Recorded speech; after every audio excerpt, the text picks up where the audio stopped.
ano ba ang tunay na tagumpay? Kasi po ang ating paksa ay tunay na tagumpay. Okay.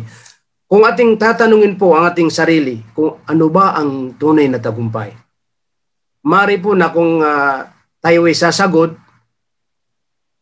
sabihin natin, mari na hindi po magiging uniform ang ating mga kasagutan. Mari po na may mga sasagot na magkakaiba-iba ang kanilang opinion. No? Kasi sa katunayan po, may mga tao na iba ang kanilang pananaw sa tinutukoy na tunay na tagumpay. Mari na kung halimbawa, yung isang tao, kung tatanungin mo siya kung ano bang tunay na tagumpay. So, mari na sasabihin niya, kapag ikaw ay naging pinuno, kumbaga tulad ng ating halimbawa, mga nakikita, nakakuha siya ng mataas na posisyon, naging pinuno po siya, naging sabihin natin tulad ng pagiging isang presidente. So, mari na sabihin na, yan ang tunay na tagumpay kasi siyempre, pag naging presidente po tayo, kumbaga, meron tayong kayamanan at meron tayong lakas at meron tayong kapangyarihan dahil siyempre tayong masusunod dahil tayo isang presidente. So may mga ganun. Mari na sabihin din ng mga ibang tao na ang tunay na tagumpay ay magkaroon ka ng sabihin natin isang mataas na degree. Kung ikaw ay kumbaga isang engineer, maging isa kang engineer or attorney, kung ano pa man yung mga degree na ating natatapos. Sumari po. Kaya mapapansin niyo, di ba, mayroon ding mga talagang hindi po maiwasan. Kapag nakapagtapos yung kanilang anak, kanilang pamilya, gagawa sila ng subhanallah. Para makita na itong tao ay successful po siya dahil siyempre nakapagtapos ng ganito o nakakuha siya ng mataas na ganito. Di ba, nakikita natin yan para malaman ng mga tao na si ganito ay nakamit niya ang kaniyang pangarap. Kumbaga, nakamit niya ang ganito. So, yan po ang mga sinasabi ng mga tao na kung saan tagumpay. So, marami pa silang sasabihin. Pero kung ang ating tatanungin po, ang ating pananampalatayang Islam, kung ano ba ang tunay na tagumpay, unang-una ho, malinaw na po na ang tunay na makapagbibigay ng tagumpay ay walang iba kundi ang tagapaglikha. Ang tunay na makakapagbigay ng tunay na tagumpay ay walang iba kundi ang tagapaglikha. Dahil siya lamang. Ibig sabihin, walang isa sa atin na may kakayanan na makakamit niya ang tunay na tagumpay maliban lamang kung ipagkaloob ng Allah subhanahu wa ta'ala sa kanya. Kaya itong mga sinasabi na nakamit yung tunay na tagumpay, na kahit nasabihin po natin na hindi yung mismo ang tinutukoy na tunay na tagumpay, katulad yung mga nabanggit po natin, ang mga ito ay lahat po pahintulot ni Allah, kaya po sila nagkaroon ng ganyan. Naging pinuno yung tao, nagiging engineer yung tao, nagiging mayaman yung tao, nagiging ganito ang tao, lahat yan pahintulot ng Allah subhanahu wa ta'ala. Huwa alladhi a'ta kulla shay. Siya lamang nagbibigay ng lahat. Ang tao wala siyang kakayahan, maliban lamang sa ipinapahintulot ng Allah subhanahu wa ta'ala. Kung ganun po, lalong-lalo na ang tunay na tagumpay na ating tutukuyin. Pagdating sa Islam, kung ano bang tunay na tagumpay. So walang may hawak dito sa tunay na tagumpay, maliban lamang sa dakilang lumikha, ang Allah subhanahu wa ta'ala, na naglikha ng lahat. Naglikha ng 7 palapag na langit, naglikha ng 7 palapag na lupa, pati ang nilalaman nito. Kumukontrol ng lahat.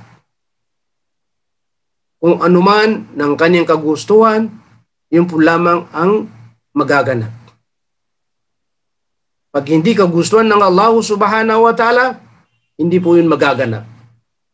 Kung anuman ang ibibigay ng Allah subhanahu wa ta'ala, yun lamang ang may bibigay. Kung anuman ang pipigilan ng Allah o hadlangan ng Allah subhanahu wa ta'ala, ganun din.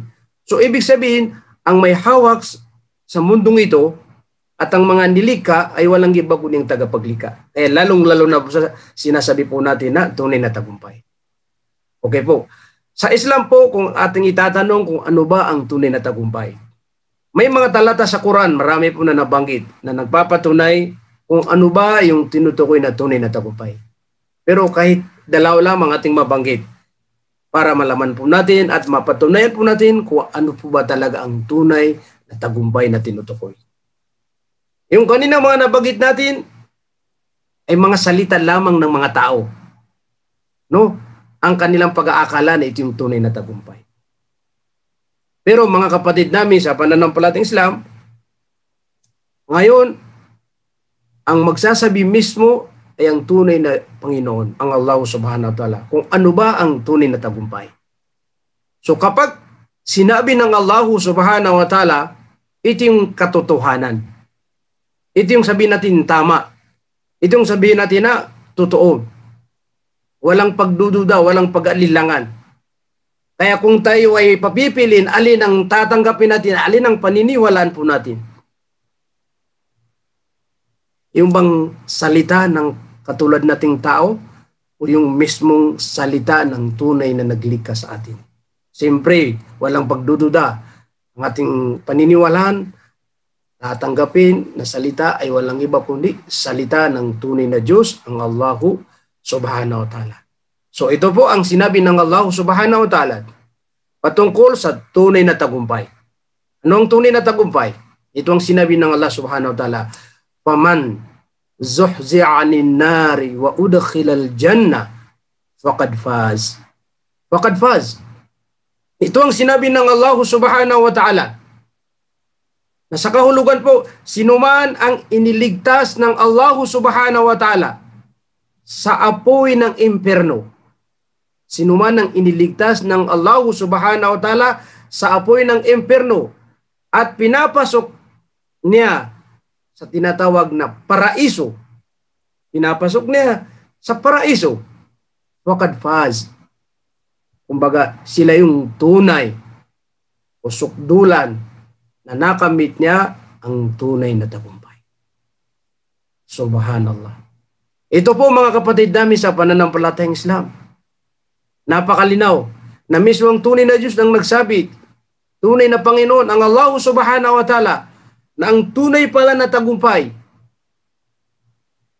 ay yung taong maligtas po siya sa ampoy ng impyerno at tinanggap siya ni Allah subhanahu wa ta'ala sa kanyang paraiso.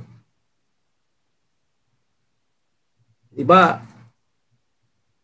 Ito ay katotohanan. Okay, ipalagi natin. Ikaw ay, nung sa mundo, ikaw ay isang hari. Isang bilyonaryo. Kung ano man yung mga pinag-aagawan dito sa mundo ng mga karangalan, lahat na sa atin. Pero pagdating natin sa kabilang buhay, ay hindi tayo tinanggap sa paraiso, kundi doon tayo tinanggap sa impyerno. Saan yung sinasabi po natin na tagumpay? Kahit na namuhay ka sa mundong ito sa loob ng, sabi natin, napakahaba, 100 years po, na namuhay ka sa mundo. Pero hindi naman na tayo sigurado kung abot tayo ng ganun kahabang edad, di ba? May mga tao na hanggang ano lang, 50, 60, 70, sila ay nababawian ng buhay. Namuhay ka ng matagal sa mundong ito ng, kumbaga, nagpapakasaya ka dahil ikaw ay mayroong, kumbaga, maraming kayamanan. Lahat ng gusto mo ay nakukuha mo. Pero pagdating sa kabilang buhay, ikaw ay malalagay, ipapasok sa impyerno. So masasabi pa po natin yun na tunay na tagumpay. Na kung saan ang kabilang buhay, mga kapatid namin sa pananampalatayang Islam, ito yung tinatawag na tahanan po natin o tirahan po natin na walang hanggan. Hindi katulad sa mundo na may hangganan. Tayo na buhay, pero may hangganan yun. Kaya saan yung mga, sabihin natin, may mga magulang po natin, mga kamag-anak po natin, sila yung mga nabawi ng buhay. So may mga hangganan yun. Pero pagdating po sa kabilang buhay, walang hangganan po yan. Kaya kung ikaw ay paparusahan, dahil hindi po natin nagawa kung ano yung layunin ni Allah, kung bakit tayo nilikha sa mundo, kaya ang mangyayari, walang hanggan na tayo pinaparusahan sa kabilang buhay. Subhanallah. So ibig sabihin, ang tunay na tagumpay ay yung talagang tanggapin po tayo sa paraiso. Kaya kahit ikaw ay namuhay sa mundong ito, nasabihin natin ikaw ay kabilang sa pinakamahirap, pulubi, kung hindi bigyan ng pagkain, hindi po siya makakakain. Pero dahil ikaw ay namuhay sa mundong ito na kung saan naniwala sa kaysa ng Allah subhanahu wa ta'ala at ginawa mo ang mga kagustuhan ng Allah subhanahu wa ta'ala, pero pagdating mo sa kabilang buhay, ikaw ay tinanggap ni Allah subhanahu wa ta'ala sa paraiso, ikaw ang tunay na tagumpay. So ito po yung sinasabi po natin na tunay na tagumpay na walang hangganan. Kaya lumalabas po na dalawang uri ang tagumpay. Tagumpay na pangsamantala lamang at tagumpay na walang hanggan. Ang tinutukoy po natin ng mga tagumpay na pangsamantala lamang ay dito sa mundo. Kasi siyempre, kung mayroon kang mga ari-arian na maramit, siyempre magkakaroon ng kasiyahan at kaligayahan dahil siyempre mayroon ka. Pero pangsamantala lamang yun. May hangganan po lang yun. May araw. Dalawa, kung ikaw ay mawala or ang mawala mismo yung kayamanan mo. Ilan ang mga tao na may mga maraming kayamanan, hindi pa siya namatay. May mga nangyayari at mismong nasaksiyan sa mga balita. Hindi pa namatay, nawala ang kanyang kayamanan. Yung mga nasunugan, kung ano po yung mga nangyari. So, bumalik siya sa pagkapulubi. Bumalik siya sa pagkamahirap. Subhanallah. Kaya mga kapatid namin sa pananampalatayang Islam, ito po yung ating dapat pag-uunahan. Na makamit po natin yung tunay na tagumpay na ang tinutukoy ay yung mismong sinabi ng Allah subhanahu wa ta'ala na maligtas po tayo sa apoy ng impyerno at tanggapin tayo sa paraiso. Yan ang tunay na tagumpay. Waqad faz. Yan ang sukdulan na tagumpay sabi ng Allah subhanahu wa ta'ala. Sa pangalawang talata, ang sabi ng Allah subhanahu wa ta'ala, la yastawi ashabun nari wa ashabul jannah. Ashabul jannati humul faizun. Subhanallah.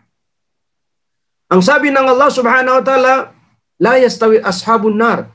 Hindi po magkatulad. Hindi po magkaparehas. Ang mga tao sa impyerno at ang mga tao sa paraiso. Sinaksiyan mismo Allah subhanahu wa ta'ala nagsabi, hindi magkatulad, magkahalintulad, hindi magkaparehas. Ang mga tao sa impyerno at mga tao sa paraiso. Ashabul jannati humul faizun. Ang mga tao sa paraiso ay sila yaong faizun. Mga nagsitagumpay. Mga nagsitagumpay. Diba po? Napakalinaw.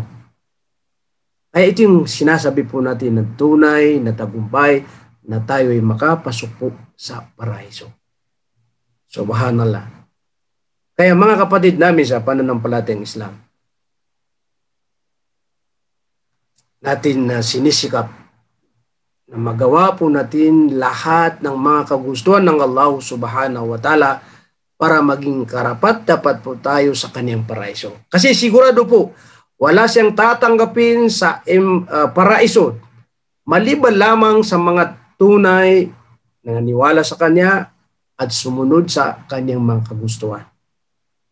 At ganun din sa impyerno, wala siyang ipapasok doon maliban lamang sa mga taong sumuway, naging makasalanan dito sa mundo. Kaya iniling po natin sa dakilang lumikha, sana po ay mapabilang po tayo sa mga taong mamuhay sa mundong ito na kung saan sa kagustuhan ng Allah subhanahu wa ta'ala para maging karapat dapat po tayo sa tinatawag na paraiso. Nang sa ganun, makamit natin yung tunay na tagumpay na walang hanggan.